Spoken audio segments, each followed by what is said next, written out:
Wina, huwag kang magbilang ng pagod sa pamamahay na ito. Isipin mo na lang na kung hindi dahil sa amin, baka hanggang ngayon ay namumulot ka pa rin ng barya sa kalsada. Utang na loob mo sa amin ang bawat butil ng kaning isinusubo mo. Ang mga salitang iyon ni Doña Remedios ay parang matatalas na bubog na dahan-dahang bumaon sa puso ni Wina. Ang basong hawak niya ay dahan-dahang dumulas mula sa kanyang nanginginig na mga daliri.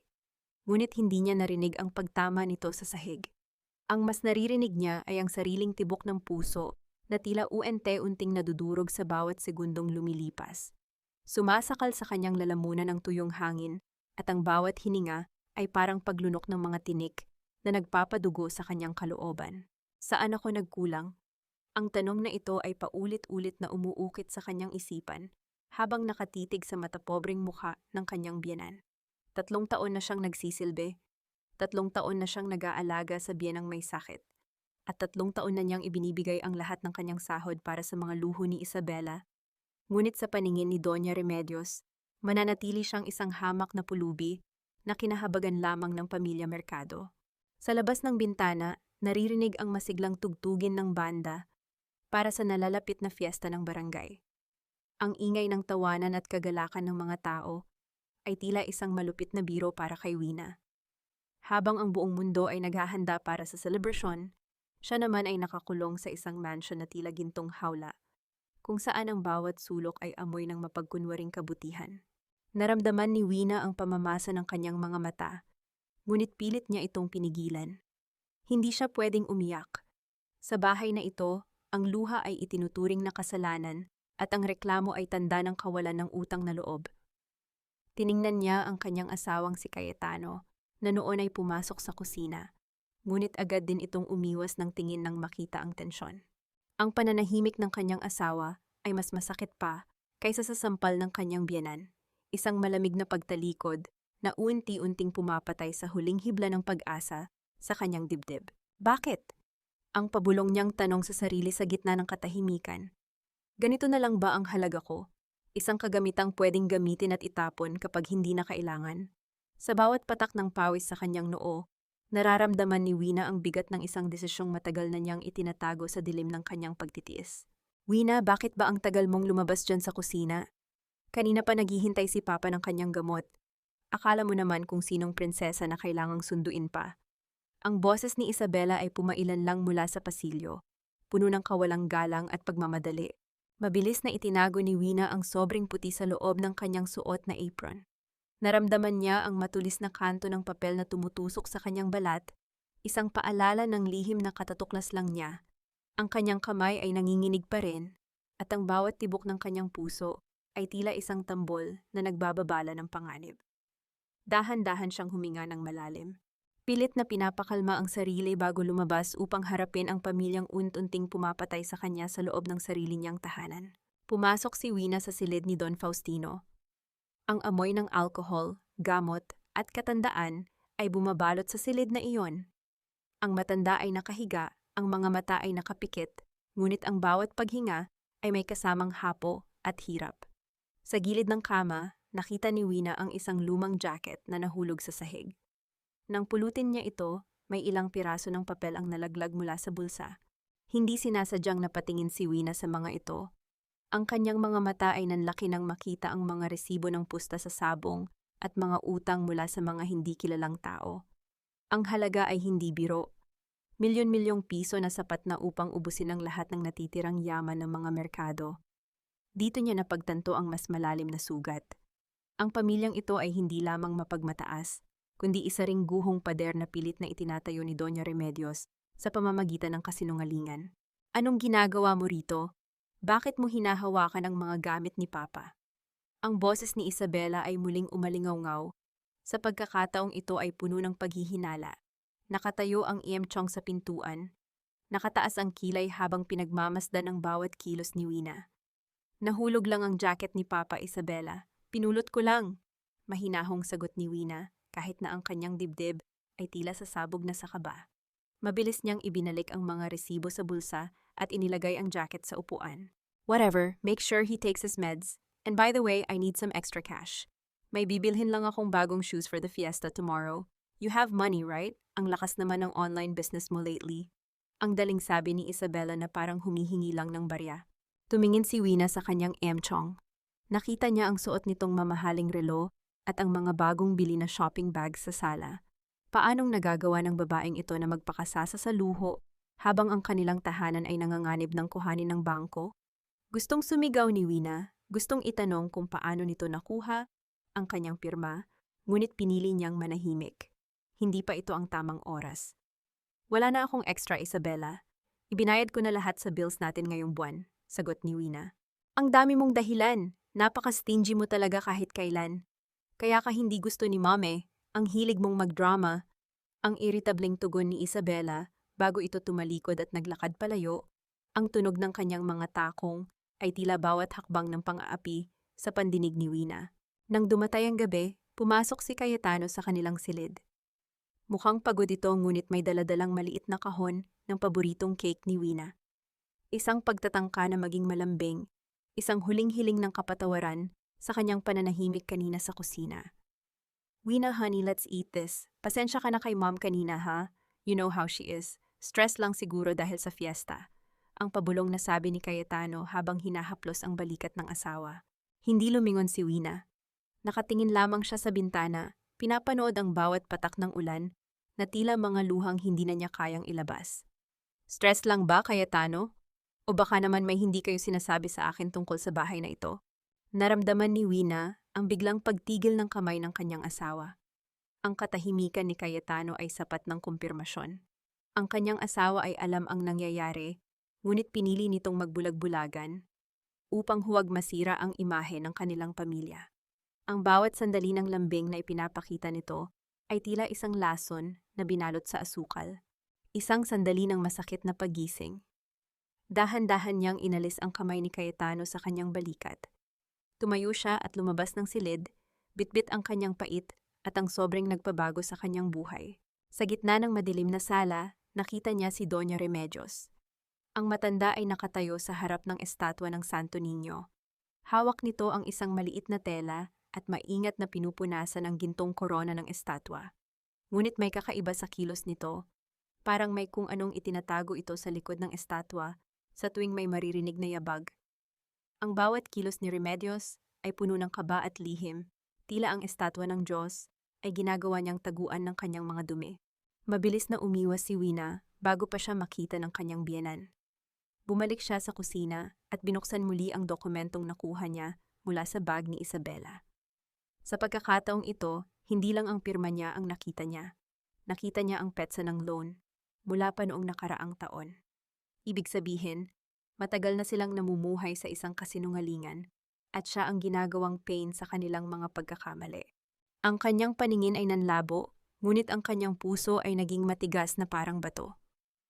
Sa gitna ng katahimikan ng gabi, isang plano ang dahan-dahang nabubuo sa kanyang isipan. Wina, bakit mo pinagbibintangan ang sarili mong kapatid? Wala ka na talagang utang na loob sa pamilyang kumupkop sa'yo. Ang boses ni Doña Remedios ay tila isang matalim na kutsilyo na humihiwa sa katahimikan ng umaga. Nakatayo ang matanda sa gitna ng sala. Ang kanyang mga kamay ay nasa baywang, habang si Isabella ay nakakubli sa kanyang likuran. Pilit na nagpapakita ng mga luhang alam ni Wina na gawa-gawa lamang. Hawak ni Wina ang dokumentong may palsipikadong pirma. Ang kanyang mga kamay ay nanginginig hindi sa takot, kundi sa tindi ng puot na pilit niyang sinusupil. Mama, hindi ko ito pinagbibintangan ng walang basihan. Ito ang dokumento. Paanong nangyari na may utang ako sa bangko gayong hindi naman ako pumirma rito? Si Isabella lang ang may hawak ng bag na pinagkunan ko nito. Mabilis na lumapit si Doña Remedios kay Wina. Ang kanyang mukha ay halos 1 pulgada na lang ang layo. Amoy ng mamahaling pabango ang sumusulasok sa ilong ni Wina. Ngunit para sa kanya, ito ay amoy ng nabubulok na pagkukunwari. At talagang ikaw pa ang may ganang magreklamo? Pagkatapos ng lahat ng ginawa namin para sa iyo? Isipin mo na lang na contribution mo iyan sa pamilyang nagbigay sa iyo ng pangalan. Huwag kang maging gahaman, Wina. Ang pera ay kinikita, pero ang pamilya ay hindi napapalitan. Ito ang gaslighting na unti-unting pumapatay sa katinuan ni Wina.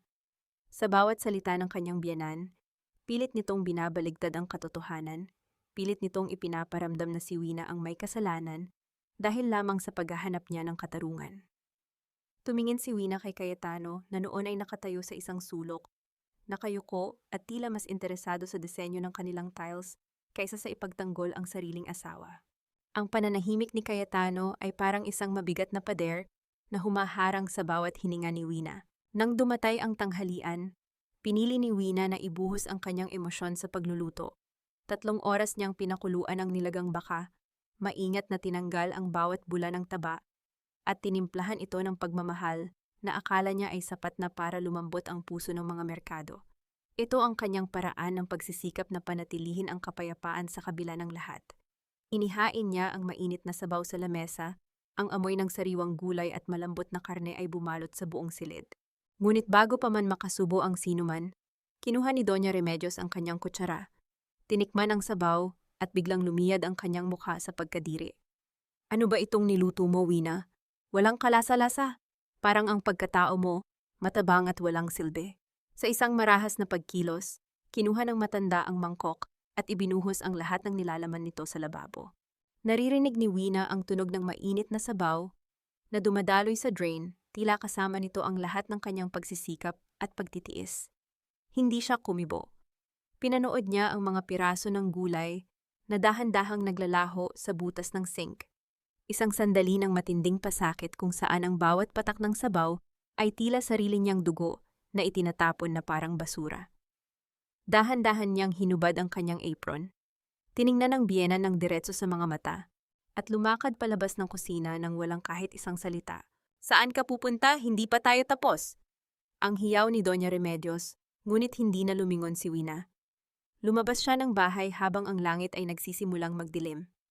Ang simoy ng hangin ay nagbabadya ng paparating na ulan. Naglakad siya patungo sa lumang simbahan ng barangay. Ang tanging lugar kung saan nararamdaman niyang ligtas siya. Sa isang madilim na sulok ng patio, sa ilalim ng malaking puno ng acacia, nakita niya ang isang anino ng isang babaeng naka-unipormeng pang-opisina. Si Attorney Corazon, ang babaeng may matalim na tingin at mas matalim na reputasyon. Nang magtama ang kanilang mga mata, naramdaman ni Wina ang isang uri ng kilabot. May kakaiba sa ngiti ng abogado, isang ngiting puno ng lihim na galit at pagnanais ng paghihiganti. Nandito ka na pala, Wina? Handa ka na bang buksan ang pintuan ng impyerno para sa mga merkado? Ang boses ni Corazon ay malamig. Halos pabulong ngunit sapat na upang magpatayo ng balahibo ni Wina. Gusto ko lang makuha ang akin, attorney. Hindi ko gustong manira ng tao, ang sagot ni Wina. Tumawa ng mahina si Corazon, isang tunog na walang kagalakan. Sa pamilyang kinakaharap mo, ang pagkuha sa sayo ay nangangahulugan ng paghukay sa kanilang libingan. Huwag kang mag-alala, Wina. Magkasama nating tatapusin ang sinimulan nila. Inabot ni Corazon ang isang maliit na recorder kay Wina. Gamitin mo ito, ang bawat salitang bibitawan nila ay magiging pako sa kanilang kabaong. At tandaan mo, huwag kang magtitiwala kahit sa sarili mong asawa. Bumalik si Wina sa mansion habang ang ulan ay nagsisimula ng pumatak ng malakas. Sa bawat hakbang niya, nararamdaman niya ang bigat ng recorder sa kanyang bulsa. Habang papasok siya sa gate, nakita niya ang silweta ni Cayetano sa bintana, tila naghihintay. Ngunit sa pagkakataong ito, hindi na pagmamahal ang nararamdaman ni Wina, kundi isang matinding pag-aalinlangan. Hindi ko po basta-basta kayong mapagkakatiwalaan, Attorney Villarama. Sa mundong ito, natutunan ko na ang mga taong nag-aalok ng tulong ay madalas na may mas malaking hinihinging kabayaran. Ang boses ni Wina ay mahina, halos malunod sa ingay ng hanging humahampas sa mga dahon ng puno ng acacia. Nakatitig siya sa mga mata ni Attorney Corazon, sinusubukang hanapin ang kahit katiting na anino ng katapatan sa gitna ng kadilimang bumabalot sa kanilang tagpuan. Dahan-dahang kinuha ni Corazon ang kanyang salamin at pinunasan ito, isang kilos na tila nagbibigay sa kanya ng oras, upang timbangin ang kanyang mga sasabihin. Tama ka, Wina. Sa pamilya Mercado, ang bawat yakap ay may kasamang sakal, at ang bawat tulong ay may nakatagong interes. Pero maniwala ka, hindi pera ang gusto ko sa kanila. May mga utang na hindi nababayaran ng barya, kundi ng dangal at pagluha. Sa ilalim ng malamlam na liwanag ng poste ng kuryente, napansin ni Wina ang isang lumang litrato na dahan-dahang isiningit ni Corazon sa loob ng kanyang planner. Bago pa ito tuluyang maitago, Nasilayan ni Wina ang imahe ng isang babaeng may malungkot na mga mata, nakasuot ng kupas na bestido at may bitbit na sanggol. Ang hapdi sa mukha ng babae sa litrato ay pamilyar kay Wina. Ito ang mukha ng isang taong tinalikuran at kinalimutan. Sino po siya? Ang pabulong na tanong ni Wina. Hindi agad sumagot si Corazon. Tumingin siya sa malayo, sa direksyon kung saan nakatayo ang mansyon ng mga merkado. Siya ang dahilan kung bakit ako naging ganito, Wina. Siya ang biktima ng isang Faustino Mercado na hanggang ngayon ay nagpapanggap na isang banal na ama ng tahanan. Tandaan mo, ang mga taong mapagmataas ay may pinakamalalalim na sikretong ibinaon sa limot at ang pamilyang kinabibilangan mo ay isang libingan ng mga buhay na biktima. Naramdaman ni Wina ang isang uri ng kilabot na nanunuot sa kanyang buto. Ang takot na nararamdaman niya para sa sarili ay unti-unting napapalitan ng matinding awa para sa abogadang nasa harap niya. Isang sandali ng tahimik na pagkakaunawaan sa pagitan ng dalawang kaluluwang pinagbuklod ng iisang sakit. Sa gitna ng dilim, naramdaman ni Wina na hindi na siya nag-iisa sa kanyang pakikipaglaban. Ngunit ang kanilang pag-uusap ay biglang naputol ng isang pamilyar na sasakyan, ang dahan-dahang huminto sa tapat ng patio ng simbahan. Ang tunog ng makina ng sasakyan ni Cayetano ay tila isang babala na nagpabilis sa tibok ng puso ni Wina. Mabilis na tumalikod si Wina, pilit na itinatago ang kanyang mukha sa ilalim ng kanyang abalabal. Wina, ikaw ba yan? Ang boses ni Cayetano ay puno ng pagkalito habang dahan-dahan itong bumababa mula sa sasakyan. Kailangan mo nang umalis, Wina. Huwag kang magpapahalata. Ang pabulong na utos ni Corazon habang mabilis na naglalakad palayo patungo sa kabilang direksyon, tila isang anino na biglang naglaho sa dilim. Napilitang humarap si Wina kay Cayetano. Ang kanyang kamay ay mahigpit na nakakapit sa recorder na nasa loob ng kanyang bulsa. Naramdaman niya ang malamig na pawis sa kanyang noo habang papalapit ang kanyang asawa. Bakit ka nandito, Tano? Akala ko ay nasa munisipyo ka pa. Hinanap kita sa bahay. Sabi ni Mom, lumabas ka raw na galit. Wina, let's go home. Gabi na at baka kung ano pang mangyari sa iyo rito sa labas. Ang malambing na sabi ni Cayetano. Ngunit para kay Wina, ang bawat salita nito ay parang isang kadenang dahan-dahang humihila sa kanya pabalik sa impyernong mansion. Habang inaalalayan siya ni Cayetano patungo sa sasakyan, naramdaman ni Wina ang panunuyot ng kanyang lalamunan. Bago siya tuluyang makapasok sa loob, muling umalingaw-ngaw sa kanyang isipan ang huling mga salitang binitiwan ni Corazon bago ito maglaho. Ang mga salitang tila isang hatol na hindi na mababawi. Wina, tandaan mo ito. Hindi lang ang bahay ninyo ang ninanakaw nila sa iyo ngayon. Sa bawat segundong nananahimik ka at pumapayag na apakan nila, ninanakaw mo rin ang kinabukasan at ang kaligtasan ng sarili mong anak. Kapag wala na silang makuha sa iyo, ang bata naman ang isusunod nila. Ang nung mga salitang iyon ay parang isang malamig na tubig na ibinuhos sa nag-aapoy na damdamin ni Wina. Tiningnan niya ang kanyang asawa at sa unang pagkakataon, hindi na pag-ibig ang nakikita niya kundi ang isang malaking pader na naghihiwalay sa kanya sa kalayaan ng kanyang anak. Ang pinakamasakit na uri ng pagnanakaw ay hindi yung kinuha ang iyong pera, kundi yung ninakaw ang huli mong pag-asa sa gitna ng sarili mong tahanan. Ang kaisipang ito ay parang isang malamig na anino na bumabalot sa diwa ni Wina habang pinagmamasdan niya ang kabi-kabilang paghahanda sa loob ng mansyon. Bisperas na ng fiesta. Ang amoy ng malapot na sarsa ng hamonado at ang halimuyak ng bagong lutong kakanin ay humahalimuyak sa bawat sulok. Ngunit para kay Wina, ang bawat bango ay tila amoy ng isang nagbabadyang sakuna. Ang ingay ng mga kamag-anak na dumating mula sa malalayong lalawigan, ang malalakas na tawanan sa sala, at ang kalansing ng mga mamahaling baso ay tila mga hiyaw na sumasakal sa kanyang katahimikan. Maghapon siyang nakatayo sa kusina, ang kanyang mga binti ay tila naging troso na sa tindi ng pagod, ngunit hindi niya ito iniinda. Sa loob ng kanyang suot na apron, nararamdaman niya ang maliit na recorder, ang kanyang tanging sandata. Kanina lamang, sa gitna ng ingay ng pagluluto, ay nasagap niya ang usapan ni Doña Remedios at Isabela sa likod ng bahay. Ang boses ng matanda na nagtuturo kung paano ililigaw ang atensyon ng mga bisita bukas kapag nagsimula na silang mag-usap tungkol sa nawawalang pondo ng pamilya. Ang bawat salitang naitala sa recorder ay tila mga pako na isa-isang itinatarak ni Wina sa kabaong ng kanyang pagtitiis. Wina, honey, magpahinga ka muna. Kanina ka pa dyan sa harap ng kalan. Ang mahinang tinig ni Cayetano na biglang sumulpot sa kanyang likuran. Dahan-dahang kinuha ng kanyang asawa ang sandok mula sa kanyang kamay at ipinatong ito sa isang tabi. Kinuha ni Cayetano ang isang malinis na bimpo at marahang pinunasan ang pawis sa noo ni Wina. Isang sandali ng mapait na tamis. Sa haplos ni Cayetano, tila bumalik si Wina sa mga unang taon ng kanilang pagsasama noong ang bawat haplos ay puno ng pangako at ang bawat tingin ay walang bahid ng pagdududa.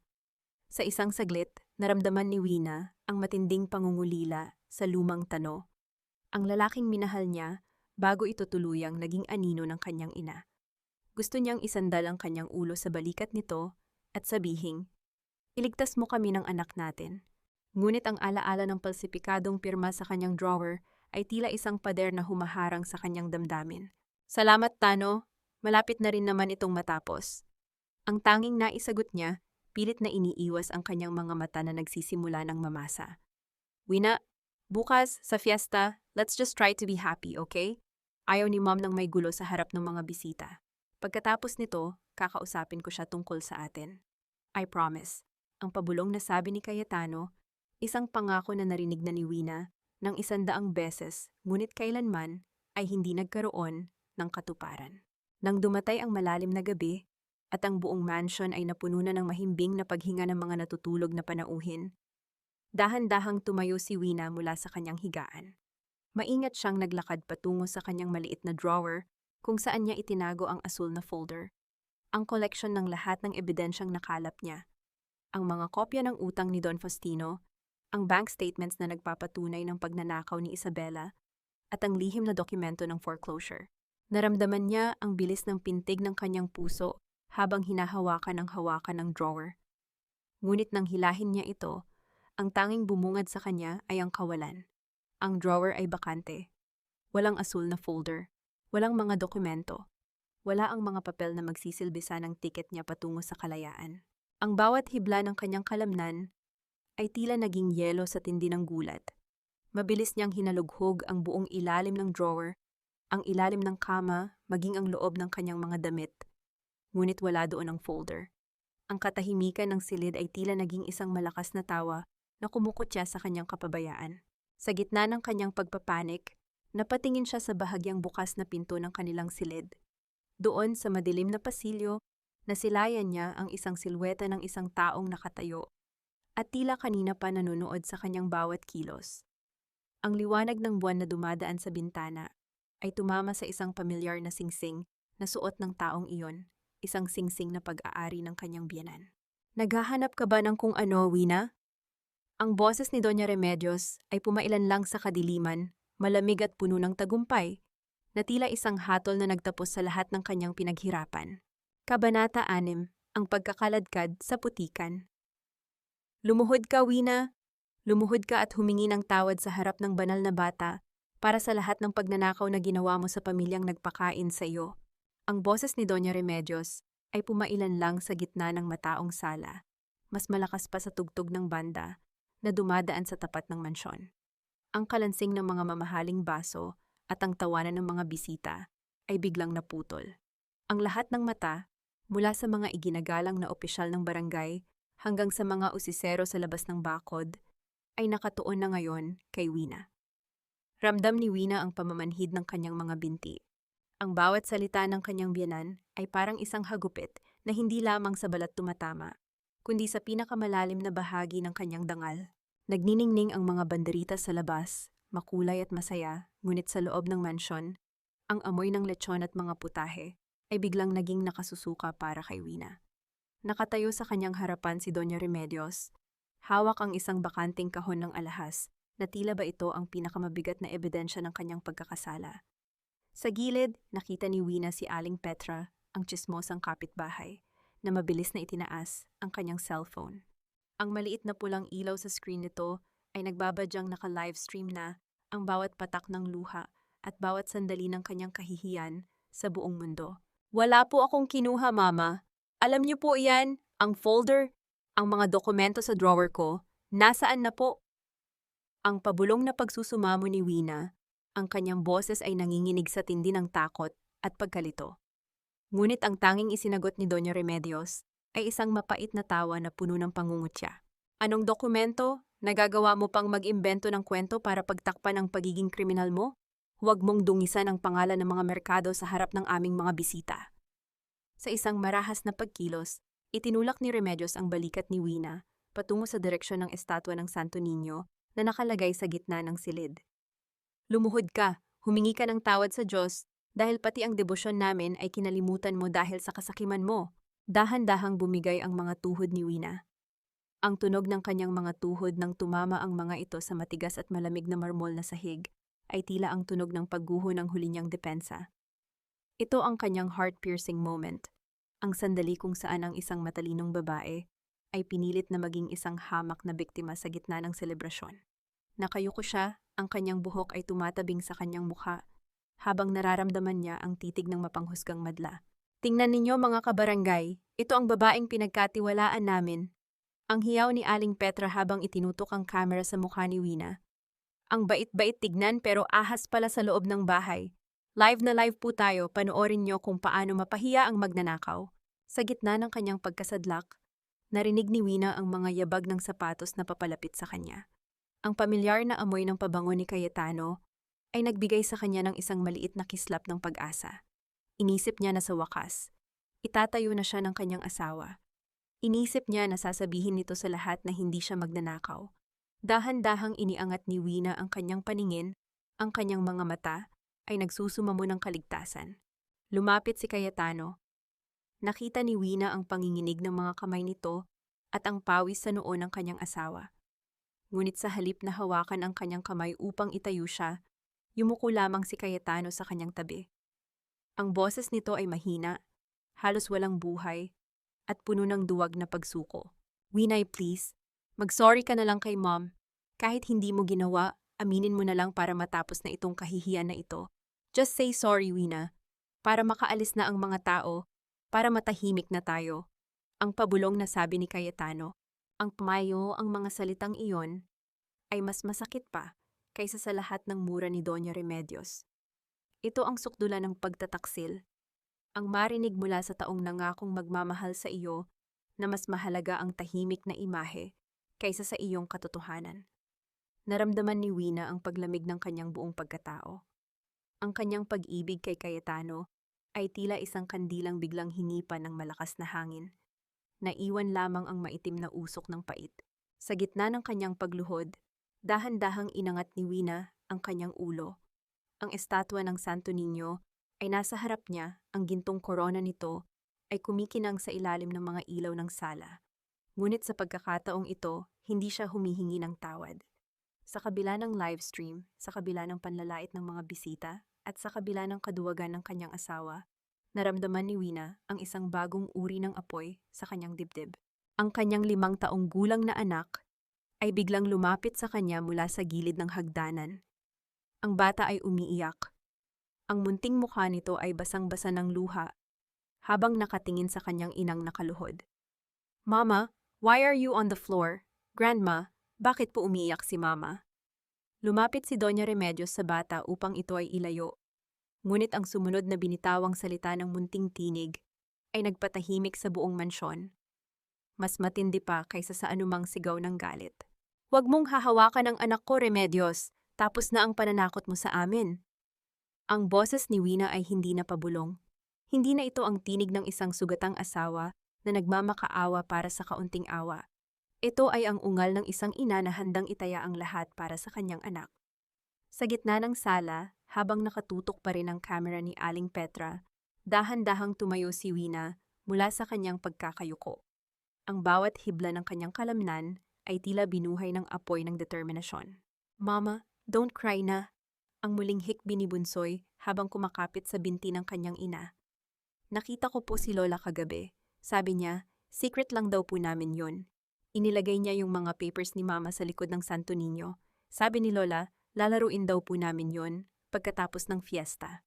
Ang katahimikan sa loob ng mansion ay naging kasing bigat ng isang libingan.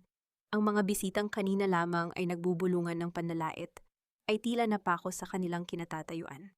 Maging si Aling Petra ay napatigil sa pagsasalita sa kanyang live stream.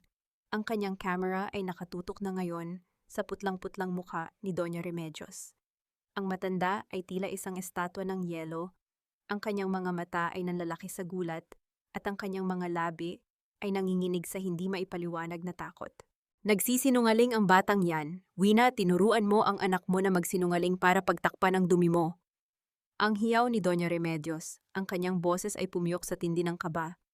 Guni-guni lang yan ng bata, isang hamak na laro lang ang sinasabi niya. Mabilis na lumapit si Remedios upang hablutin ang bata. Ngunit bago pa man niya madampian si Bunsoy, ay humarang na si Wina. Ang sandali ng pisikal at emosyonal na pagtindig. Sa unang pagkakataon, hindi umiwas si Wina sa tingin ng kanyang biyenan. Tumingin siya ng diretso sa mga mata ni Remedios, isang tinging puno ng talim at katotohanan. Ang bata ay hindi marunong maghabi ng ganitong uri ng kasinungalingan, Mama. Ang bata ay nagsasabi lang ng nakita niya, ang malamig na sabi ni Wina. Sa gitna ng tensyon, dahan-dahang lumingon si Wina patungo sa estatwa ng Santo Niño. Ang rebultong ginto ay nakatayo sa gitna ng altar, tila isang tahimik na saksi sa lahat ng dumi ng pamilya Mercado. Walang pag-aalinlangang nilapitan ito ni Wina. Naririnig niya ang mabilis na yabag ni Isabela na sinusubukan siyang pigilan, ngunit huli na ang lahat. Inabot ni Wina ang likuran ng estatwa. Ang kanyang mga daliri ay may naramdamang matigas na bagay sa ilalim ng pelos na tela na tumatakip sa base nito. Sa isang mabilis na pagkilos, hinila niya ang asul na folder, ang folder na naglalaman ng kanyang kalayaan. Ang tunog ng pagbukas ng folder ay tila isang kulog sa loob ng silid. Inilabas ni Wina ang mga dokumento, isa-isa, at itinaas ang mga ito sa harap ng kamera ni Aling Petra. Tingnan ninyong lahat, heto ang mga dokumentong sinasabi ni Remedios na ninakaw ko. Heto ang ebidensya ng pagsusugal ni Don Faustino. Heto ang bank statements ni Isabela na nagpapatunay na siya ang kumuha ng pera ng pamilya. At heto ang pinakamasakit sa lahat. Ang boses ni Wina ay gumaralgal nang itinaas niya ang loan agreement. Ang sarili kong pirma na ginaya ninyo para ipitain ang bahay na pinaghirapan namin ng asawa ko. Napatingin ng lahat kay Cayetano. Ang lalaki ay nakatayo lamang sa isang sulok. Ang kanyang mukha ay bakas ng matinding kahihiyan at pagsisisi. Tano, tingnan mo ito. Tingnan mo ang ginawa ng pamilya mo sa akin. Ang hiyaw ni Wina sa kanyang asawa. Wina, hindi ko alam na aabot sa ganito. Ang tanging naisagot ni Cayetano, ngunit ang kanyang mga salita ay tila basahan na walang silbi. Hindi mo alam o ayaw mong malaman? Ang matalim na balik ni Wina. Pinili mong maging bulag habang unti-unti akong nilulunod ng sarili mong ina. Dahan-dahang lumapit si Doña Remedios. Ang kanyang anyo ay tila isang hayop na dinala sa sulok. Sinubukan niyang hablutin ang mga papel. Ang kanyang mga kuko ay tila mga kuko ng agila na handang manira. Ibigay mo sa akin yan. Akin ang mga papel na yan. Magnanakaw ka pa rin sa mata ng batas. Ngunit hindi natakot si Wina. Sa halip na umiwas, ay lalong itinaas ni Wina ang folder. Sa gitna ng kaguluhan, isang pamilyar na boses ang narinig mula sa pintuan ng mansion. Isang boses na puno ng awtoridad at lamig. Hindi na kailangan, Doña Remedios. Ang batas ay narito na para husgahan kung sino ang tunay na magnanakaw. Ang katarungan ay hindi kailanman pwedeng itago sa likod ng isang estatwa habang buhay. Darating at darating ang panahon na ang katotohanan mismo ang gagawa ng paraan para huminga. Ang boses ni Attorney Corazon ay tila isang malamig na hampas ng hangin na nagpatahimik sa buong bulwagan. Huminto ang lahat. Ang mga kamay na kukuha sana ng pagkain, ang mga labing handa sanang humigop ng alak, at ang mga matang puno ng panghuhusga. Dahan-dahang naglakad si Corazon patungo sa gitna ng sala. Ang bawat tunog ng kanyang sapatos sa makinis na sahig ay tila isang ritmo ng pagsingil na hindi na mapipigilan. Nakatayo si Wina sa tabi ng estatwa ng Santo Niño, yakap ang kanyang anak at hawak ang asul na folder. Ang kanyang anyo ay hindi na ang basang sisiw na nanginginig sa takot. Ngayon, sa ilalim ng mga ilaw ng chandelier, ang kanyang mga mata ay nagniningning sa tindi ng paninindigan. Narito ang lahat, attorney. Ang mga dokumentong pilit nilang ibinaon sa limot. Ang matatag na sabi ni Wina habang iniaabot ang folder sa abogado. Binuksan ni Corazon ang folder at hinarap ang mga bisita. Lalo na ang mga opisyal ng barangay na kanina ay nakasaksi sa pagkapahiya ni Wina. Ang nakikita ninyo sa livestream na ito ay hindi lang drama ng isang pamilya. Ito ay isang malaking krimen ng falsifikasyon at pagnanakaw. Ang lagda ni Wina sa mga loan documents na ito ay malinaw na ginaya. At ang mga resibong ito ang patunay na ang pondo ng pamilya na dapat ay para sa negosyo ay napunta sa mga kasino at luho ni Isabela Mercado. Kasinungalingan yan! Fake news ang lahat ng yan! Ang sigaw ni Isabela, ang kanyang boses ay nanginginig, at ang kanyang mukha ay basang-basa ng pawis sa kabila ng lamig ng aircon. Wina, you're just making this up. Mom, do something. Ngunit si Doña Remedios ay tila nawalan na ng boses. Nakatitig lamang ang matanda kay Corazon. Ang kanyang mukha ay unti-unting namumutla habang napagtatanto kung sino ang abogadong nasa harap niya. Nakita ni Wina ang pagtagpo ng mga mata ni Corazon at Don Faustino na noon ay nakaupo sa kanyang wheelchair sa isang sulok.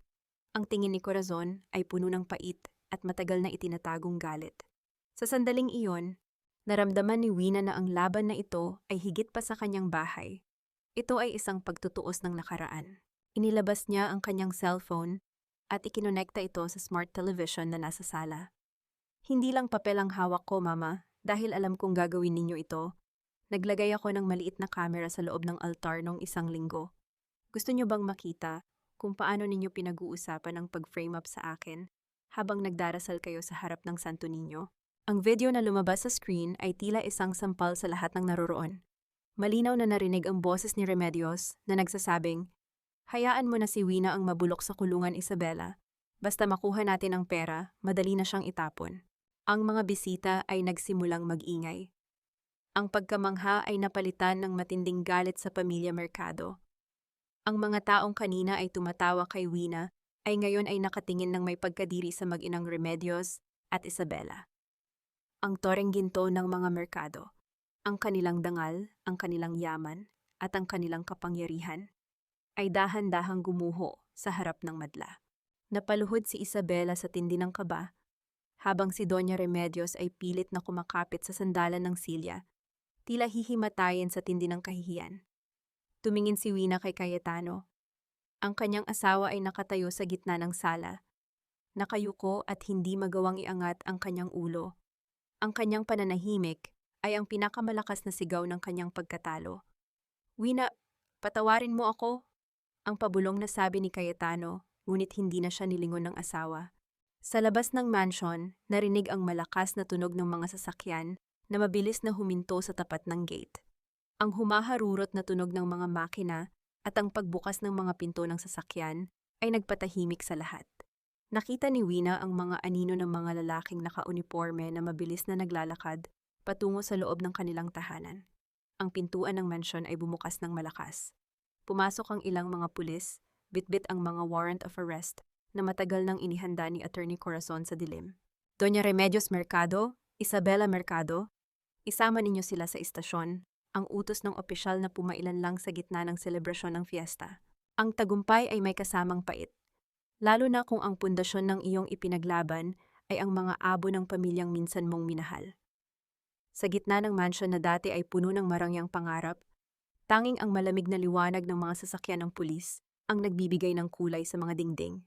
Ang bawat kislap ng asul at pulang ilaw ay tila isang ritmo ng pagsingil na lumunod sa masiglang tugtugin ng fiesta sa labas. "Wina, hindi mo ito pwedeng gawin sa akin. Ako ang ina ng asawa mo. Utang na loob mo ang lahat ng ito." Ang hiyaw ni Doña Remedios ay pumiyok sa tindi ng kanyang desperasyon habang inaalalayan siya ng 2 pulis palabas ng pinto. Sinubukan pa ng matanda na magkunwaring hihimatayin, dahan-dahang bumigay ang kanyang mga tuhod at humawak sa kanyang dibdib. Ngunit ang mga opisyal ay hindi natinag. Sa pagkakataong ito, ang kanyang pinakamahusay na pag-arte ay wala nang madlang maniniwala. Si Isabela naman ay tila isang batang nawawala. Walang tigil sa paghikpi habang ang kanyang mga kamay ay dahan-dahang nilagyan ng posas. Ang kanyang mga mamahaling alahas ay tila naging mabigat na pasanin, at ang kanyang magandang bestido ay wala nang silbi sa harap ng katotohanang siya ay haharap sa batas. Ang bawat hakbang nila palabas ng mansion ay sinabayan ng mga mapanghusgang tingin ng mga kapitbahay na kanina lamang ay nagbubulungan. Ang livestream ni Aling Petra ay naging hatol na hindi na mabubura. Ang pamilya Mercado ay tuluyan ng naging biktima ng sarili nilang kasakiman. Sa isang sulok ng sala, nakatayo si Attorney Corazon, pinapanood ang bawat sandali ng may malamig na ngiti. Nilapitan siya ni Wina, ang kanyang puso ay puno ng pag-aalinlangan. Attorney, tapos na po. Nakuha na natin ang katarungan. Pero bakit pakiramdam ko ay may kulang pa? Tumingin si Corazon kay Don Faustino na nanatiling tahimik at nakatitig sa kawalan. Dahil ang katarungan ay hindi nagbibigay ng buong kagalakan, Wina, binibigyan ka lamang nito ng pagkakataong huminga muli. Dahan-dahang lumapit si Corazon sa matanda at bumulong, sapat na para marinig ni Wina. Sana ay masaya ka, Faustino. Ang batang itinapon mo sa dilim ay siya ring naghatid sa iyo sa dulo ng iyong turing ginto. Ngayon mararamdaman mo na ang lamig ng pag-iisa. Nakita ni Wina ang isang butil ng luha sa mata ng abogado. Doon niya napatunayan na ang galit ni Corazon ay hindi lang dahil sa kaso, kundi dahil sa isang sugat ng pagkabata na kailanman ay hindi naghilom. Sa sandaling iyon, ang tagumpay ni Wina ay tila naging isang malungkot na paalala na sa digmaang ito, lahat sila ay may nawala. Salamat, Attorney Corazon, salamat sa lahat. Ang mahinang sabi ni Wina. Huwag kang magpasalamat sa akin, Wina. Ipinaglaban mo ang sarili mo. Ako ay naging tulay lamang para sunugin ang mga tulay na kailanman ay hindi dapat itinayo. Ang sagot ni Corazon bago ito tuluyang lumabas ng mansion, bitbit ang kanyang sariling multo ng nakaraan. Naiwan si Wina sa gitna ng bakanting sala. Ang mga pagkain sa lamesa ay malamig na, at ang ingay ng mga bisita ay napalitan ng isang nakabibinging katahimikan. Kinuha niya ang kanyang anak na si Bunsoy at niyakap ito ng mahigpit. Mama, aalis na ba tayo? Dito po ba tayo titira? Tanong ng bata. Hindi na anak, bubuo tayo ng sariling tahanan, yung hindi kailangang magtago sa likod ng estatwa, ang pabulong na sagot ni Wina. Pumasok si Cayetano sa loob ng mansyon. Ang kanyang anyo ay tila isang lalaking naglakad sa gitna ng bagyo. Gulo-gulo ang buhok, basang-basa ng pawis, at ang mga mata ay namumula sa tindi ng pait at kahihiyan. Dahan-dahan siyang lumapit kay Wina, ngunit huminto siya nang makita ang matigas na anyo ng kanyang asawa. Wina, please, huwag kang umalis. Maayos natin ito. I will make it up to you, I promise. Ngayon lang ako nagkamali ng ganito. Ang pagsusumamo ni Cayetano, ang kanyang boses ay nanginginig sa desperasyon. Tumingin si Wina sa kanyang asawa at sa unang pagkakataon, hindi na awa ang nararamdaman niya. Hindi ka lang isang beses nagkamali, Tano. Nagkamali ka sa bawat segundong hinayaan mong tapakan ako ng ina mo. Nagkamali ka sa bawat gabing pinili mong matulog, nang mahimbing habang ako ay umiiyak sa tabi mo dahil sa pagod at hirap. Ang pagkakamali mo ay hindi ang pananahimik, kundi ang hindi mo pagpili sa amin ng anak mo. Sa gitna ng bakanting mansion sa tapat ng estatwa ng Santo Niño, na ngayon ay wala nang itinatagong lihim, dahan-dahang bumagsak si Cayetano. Ang tunog ng kanyang mga tuhod nang tumama ang mga ito sa marmol ay tila ang huling bagsak ng isang turing ginto. Lumuhod si Cayetano sa harap ni Wina, hinawakan ang laylayan ng kanyang damit, at umiyak ng parang isang batang nawawala. Patawarin mo ako, Wina, please, wag niyo kaming iwan ni Papa. Wala na akong iba. Wala na. Nakatayo si Wina, matatag at hindi natitinag, habang ang kanyang asawa ay nagmamakaawa sa kanyang paanan. Ang katarungan ay narito na, ngunit ang pinakamahirap na bahagi ng kanyang paglalakbay ay nagsisimula pa lamang. Ang piliin ang sariling kaligayahan sa gitna ng mga guhong pangarap ng pamilyang Mercado.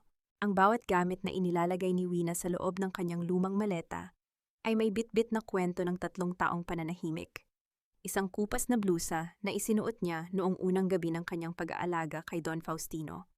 Isang maliit na sapatos ni Bunsoy na nabili niya mula sa kanyang unang kita sa online business.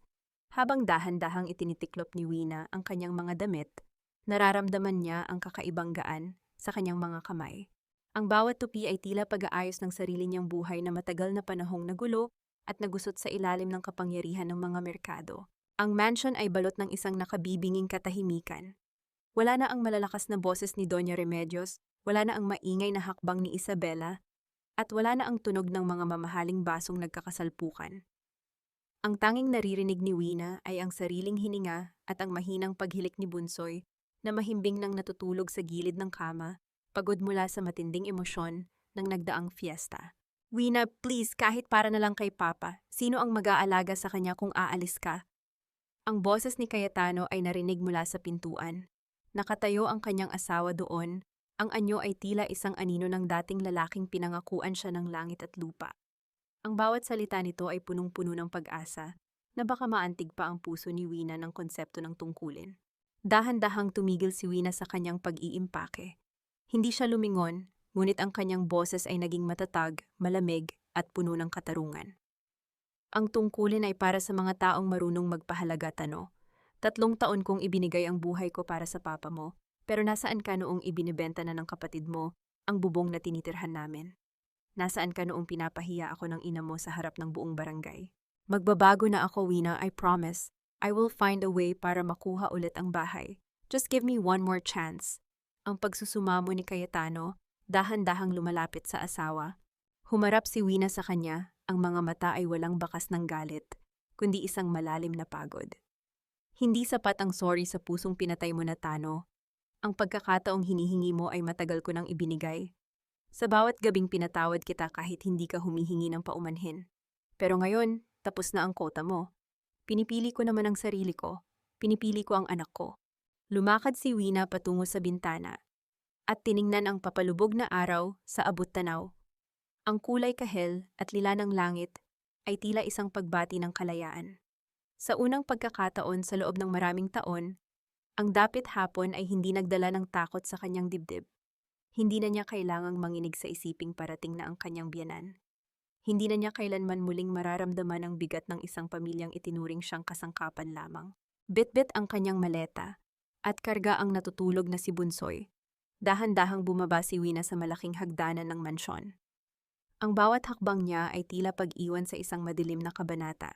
Nang marating niya ang huling baitang, hinarap niya ang estatwa ng Santo Niño na ngayon ay wala ng anumang itinatago.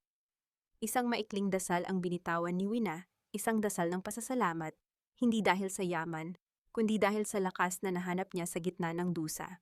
Paglabas niya ng gate, ang hangin sa labas ay masarap sa pakiramdam, amoy ng kalayaan at bagong simula.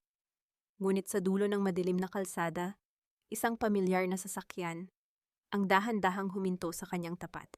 Ang bintana nito ay bumaba at bumulaga ang mukha ng isang taong hindi niya inaasahan. Attorney Corazon? Ang pabulong na tanong ni Wina.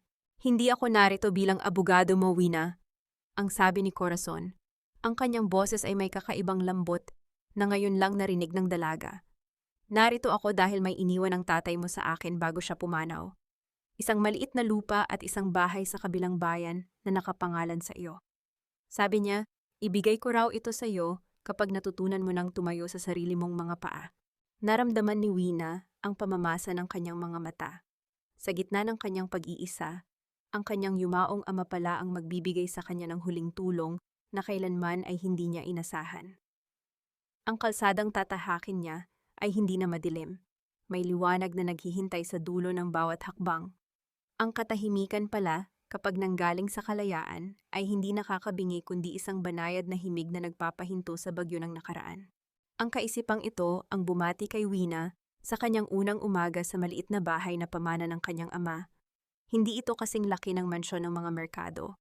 Ang mga dingding ay gawa sa simpleng semento at ang sahig ay lumang nara na kumikinang kapag tinatamaan ng sikat ng nang.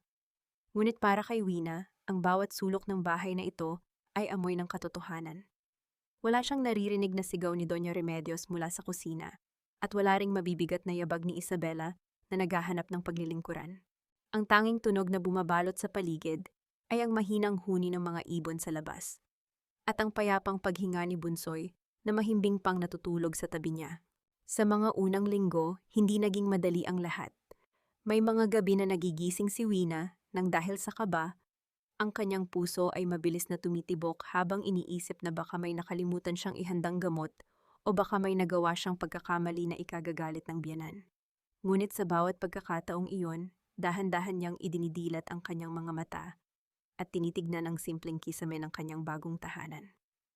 Dahan-dahan siyang hihinga ng malalim, lalasapin ang sariwang hangin na pumapasok sa bintana at ipapaalala sa sarili, Wina, malaya ka na. Wala na silang kapangyarihan sa iyo. Sinuportahan siya ni Attorney Corazon sa kanyang pagsisimula. Hindi lamang sa legal na aspeto, kundi sa pagpapatayo ng isang munting pangarap. Sa garahe ng kanyang maliit na bahay, itinatag ni Wina ang The Wina Foundation. Hindi ito isang marangyang opisina.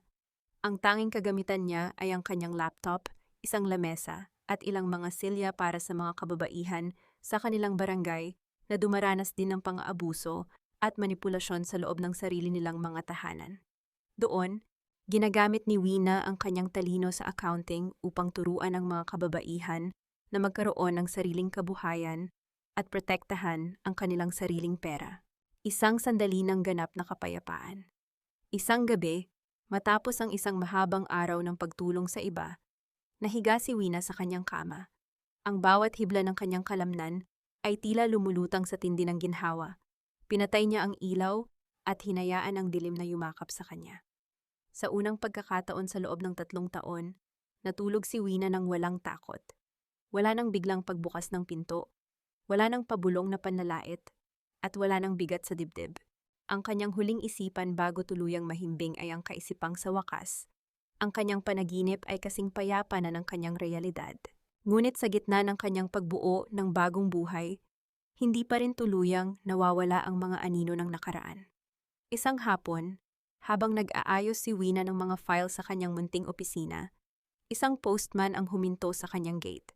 May dala itong isang puting sobre na may pamilyar na sulat kamay, isang sulat na nagmula sa kulungan kung saan kasalukuyang nakapiit si Isabela at kung saan madalas ding dalawin ni Cayetano ang kanilang ina. Nanginginig ang mga daliri ni Wina habang binubuksan ang sobre. Hindi ito galing sa kanyang biyenan, kundi mula kay Cayetano. Ang bawat salita sa papel ay tila basa pa ng mga luha ng pagsisisi. Wina, alam kong wala na akong karapatang humingi ng kahit ano sa'yo. Pero sa huling pagkakataon, bago ang huling pagdinig sa kaso ni Isabela at Mom, meron akong isang hiling na tanging ikaw lang ang makakatugon. Para sa ikatatahimik ng lahat at para sa huling hininga ng dangal ng pamilyang sinira namin. Mangyaring harapin mo ako sa huling pagkakataon sa lugar kung saan tayo unang nangako sa isa't isa. Ang bawat salita sa sulat ay tila isang panggising sa mga sugat na sinusubukan ng hilumin ng panahon. Ang hiling ni Cayetano ay tila isang huling pagsubok sa katatagan ng kanyang puso. Handa na nga ba si Wina na tuluyang putulin ang huling tali o ang utang na loob at ang nakaraan ay muli siyang hihilahin pabalik sa isang mundong pilit na niyang nililimot? Ang bawat pagsikat ng araw sa baybayin ng munting bayan, kung saan naninirahan ngayon si Wina, ay tila isang sariwang pintura sa langit, puno ng kulay ng pag-asa, na matagal na panahong hindi na silayan ng kanyang mga mata. Isang taon na ang lumipas mula ng talikuran niya ang marangyang mansyon ng mga merkado.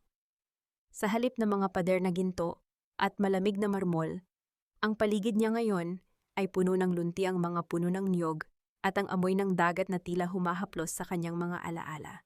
Sa loob ng kanyang munting opisina ng The Wina Foundation, nakaupo si Wina sa harap ng kanyang lamesang gawa sa Nara.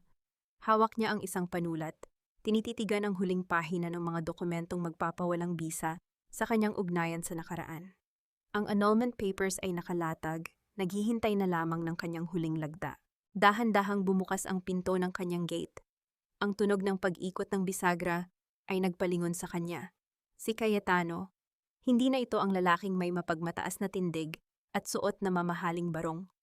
Ang kanyang asawa o ang lalaking dati niyang asawa ay mukhang pagod. Ang mga mata ay bakas ang tindi ng pagsisisi at ang bigat ng dinadalang karma ng kanyang pamilya. Nandito na ang mga papel, Tano. Handa na ako. Ang mahinahong sabi ni Wina. Walang galit, wala ring pait. Ang kanyang boses ay kasing linaw ng tubig sa batis. Naupo si Cayetano sa tapat niya. Inilibot nito ang paningin sa payak na silid. Maganda ang lugar mo, Wina. Amoy ng kapayapaan. Malayo sa gulo na idinulot namin sa iyo. Dahan-dahan niyang kinuha ang panulat at nilagdaan ang dokumento. Ang bawat dulas ng tinta sa papel ay tila pagputol sa huling tanikalang nag-uugnay sa kanila. Kumusta si Mama, si Isabela? Ang tanong ni Wina, hindi dahil sa pag-aalala, kundi dahil sa pagkilala sa katotohanan. Ang mansion, naibenta na para bayaran ang lahat ng utang at multa. Si Mom ay nananatiling matigas ang loob kahit nasa loob ng pasilidad para sa kanyang kalusugan. Si Isabela naman ay kailangan pangharapin ang mga kasong isinampa mo. Wina, Patawad. Patawad sa lahat ng hindi ko ginawa noong kailangan mo ako. Ang boses ni Cayetano ay gumaralgal, isang pagsisisi na huli na para sa kanilang dalawa. Tinitigan siya ni Wina ng matagal. Ang sandali ng tunay na pagpapatawad. Pinatawad na kita, Tano. Pinatawad ko na rin ang mom mo. Pero pinatawad ko kayo hindi dahil karapat-dapat kayo, kundi dahil karapat-dapat ako sa katahimikan. Ngunit ang pagpapatawad ay hindi nangangahulugang kailangan nating bumalik sa dati. Ang Wina na nakilala ninyo ay matagal nang namatay sa ilalim ng estatwa ng Santo Niño noong gabing iyon. Nang tumayo si Cayetano upang umalis, naramdaman ni Wina ang isang uri ng gaan na tila ba ang kanyang kaluluwa ay nagkaroon ng mga pakpak.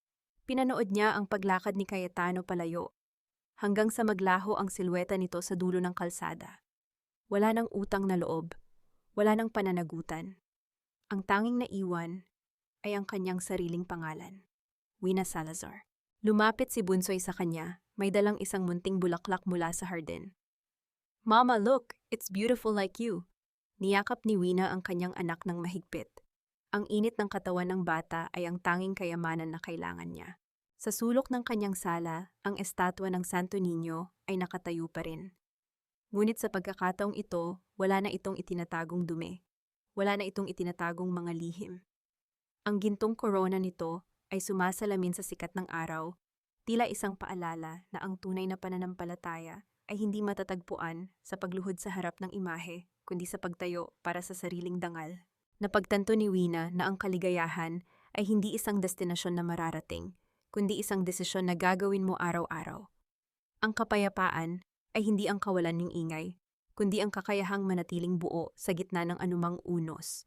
Dahan-dahang ipinikit ni Wina ang kanyang mga mata habang dinarama ang banayad na simoy ng hangin. Sa unang pagkakataon, ang kanyang puso ay hindi na sumisigaw ng bakit. Sa halip, ito ay bumubulong ng isang matamis na salamat. Malaya na siya, ganap na malaya. At sa lilim ng bagong umagang ito, alam niyang hinding-hindi na siya kailanman muling mawawala. Ang kanyang kwento ay hindi nagtapos sa isang madugong paghihiganti, kundi sa isang tahimik at matagumpay na paghilom.